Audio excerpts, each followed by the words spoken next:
सलाम एवरीवन, मेरा नाम सिद्रा रजब है और मैं ऐसे वीडियोस बनाती हूँ जिसमें मुझे लगता है कि एजुकेशन का एलिमेंट भी होता है, एंटरटेनमेंट भी होता है किसी हद तक, और सबसे बढ़कर ये जो हमारा डेली फ्रस्ट्रेशन का लेवल है ना, ये जो एवं ही बढ़ता जा रहा है, इसको डिक्रीज़ करने के लिए भी बहुत सारी बातें होती हैं। मेरे अबू जी कहा करते थे कि ये हुकूक निस्वा कहाँ से आ गए। जेन्युइनली होने सिर्फ और सिर्फ हुकूक मर्दां चाहिए।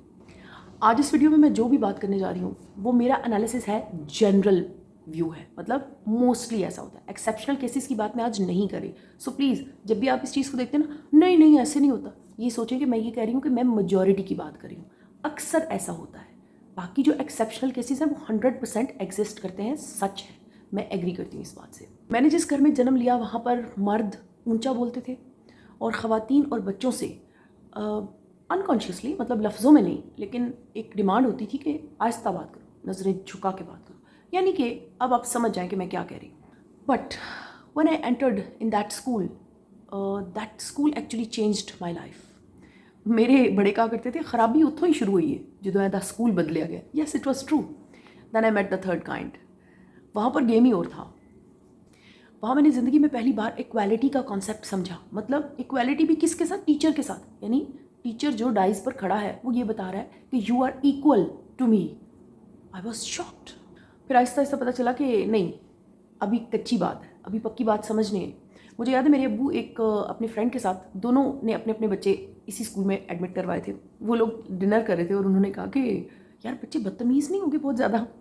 तो मेरे अब्बू ने कहा बदतमीज़ तो हो गए हैं लेकिन इंटेलिजेंट भी हो रहे हैं, क्रिएटिव भी हो रहे हैं। तो अगर बदतमीज़ी मिल रही है और साथ में ये सब कुछ भी मिल रहा है तो इट्स ओके यार, सोच समझ भी तो मिल रही है। फिर मैं फील्ड में निकली। मैंने बड़े बड़े भेड़िए देखे, सीटों पे बैठे हुए बड़े बड़े भेड़िए। और फिर मैंने देखा कि वो जो घर के अंदर मर्द थे ना, वो जो कहते थे आहिस्ता बात करो, नज़रें झुका के, वो बड़े मोतबर हैं, वो बड़े बेज़रर हैं, वो बड़े वेलकमिंग हैं, वो बड़े रिस्पेक्टफुल हैं। फिर बात थोड़ी थोड़ी पक्की होती गई, चीज़ें शेप लेती गई। मुझे समझ में आया कि ये जो घरों के अंदर मर्द हैं, ये जो हम कहते हैं ना ये बड़ा ऊंचा बोल रहा है, ये बड़ा फ्रस्ट्रेटेड है, ये प्यार नहीं करता, ये वक्त नहीं देता, वो ना होस्ट है। आप अगर गेम को, चीज़ों को समझना चाहते हैं, पक्का करना चाहते हैं ना, एक एग्जांपल लें। जब आपके घर में कोई मेहमान आने वाला होता है, आपके ऊपर जिम्मेदारी होती है, आप होस्ट होते हैं, आपको उसके प्यार, उसके साथ अफेक्शन से कहीं ज़्यादा उसकी खुराक, उसकी जिम्मेदारियाँ, उसके आराम के ख्याल का ख्याल होता है। बिल्कुल इसी तरह ये जो मर्द है ना, ये जो एक औरत को अपने घर में लेकर आता है, अपनी दुनिया में लेकर आता है, ये बड़ा कीमती होता है। ये हर मर्द नहीं करता। मेरे हस्बैंड बता रहे थे कि ऑफिस में एक लड़का 40+ था, मतलब 45 तक चला गया हुआ था, और इन लोगों ने उससे कहा कि why don't you get married. तो उसने कहा कि मैं पागल नहीं हूँ जो मैं जिम्मेदारी लूँ। यकीन करें ये मुआशरा अब इस डगर पर चल निकला है। सो कदर करें। We ladies, we should count this up that our husband, our brother, our father, our people, जो मेल्स हैं, जो हमारे साथ जुड़े हुए हैं, वो हमारी इज़्ज़तों के साझेदार हैं। वो हमें मुआशरे की गंदगी, मुआशरे के बुरे पहलुओं से बचाने के लिए हम पे शाउट भी करेंगे, हमारे साथ बुरा भी बोलेंगे, हमें बुरे लगेंगे भी, लेकिन असली रीज़न को जानने की कोशिश करें, पक्की बात करें, कच्ची नहीं। वो मर्द जो टाइम नहीं दे रहा, वो सबकी विशेष पूरी करने का ख्याल करता है, दिन रात मेहनत करता है। जब वो सो जाता है ना तो उसके खराटे इतने ज़ोर के होते हैं कि ऐसे लगता है जैसे कमरे में कोई जानवर मौजूद है, क्योंकि वो थक के आया हुआ है, क्योंकि वो बहुत ज़्यादा थक गया है।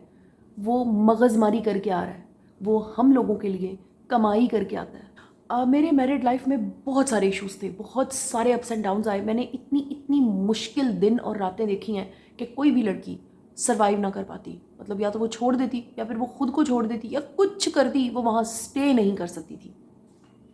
लेकिन चीज़ों ने शेप ली। मेरे अंदर ये कॉन्सेप्ट उभरा that responsibility is mine. I took the charge. मैं अपने बच्चों को 100% इस बात का यकीन दिलाती हूँ that your father is a normal human. उनकी कंडीशन, उनका ब्रॉटअप मुझसे बिल्कुल डिफरेंट है। जितनी फ्लेक्सिबिलिटी मुझे मेरे बच्चों से मिल रही है, 100% ये नहीं मिल सकती किसी दूसरे इंसान से। क्यों? क्योंकि उसकी कंडीशनिंग डिफरेंट है।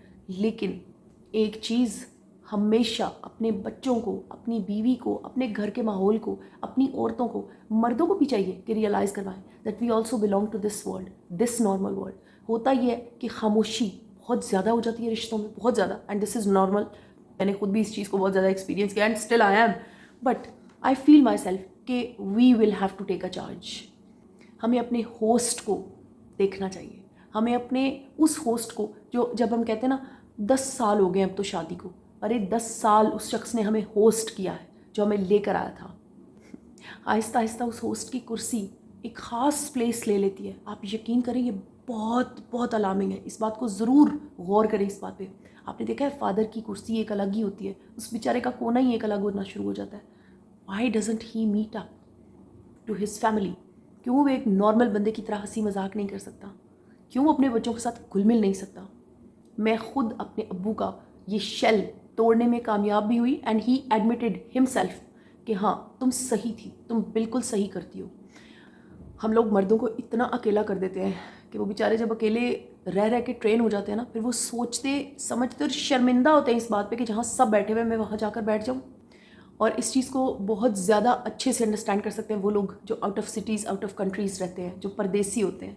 आपको पता है मैंने अब तक 4 ऐसी ख़वातीन से ये वर्बली सुन लिया है कि जब हमारे हस्बैंड आ जाते हैं ना, वी जस्ट वेट कि ये कब जाएंगे, क्योंकि उन्हें आदत नहीं होती है ना, बच्चों को भी आदत नहीं होती है। मैंने खुद एक घर में रहकर ये एक्सपीरियंस किया हुआ, जहाँ पर कि जब वो बंदा आ जाता था, घर का जो होस्ट है बेचारा, वो एज अ गेस्ट आता था, और अल्लाह माफ़ करे बहुत ही ज़्यादा पिंचिंग रियलिटी है ये भी लाइफ की।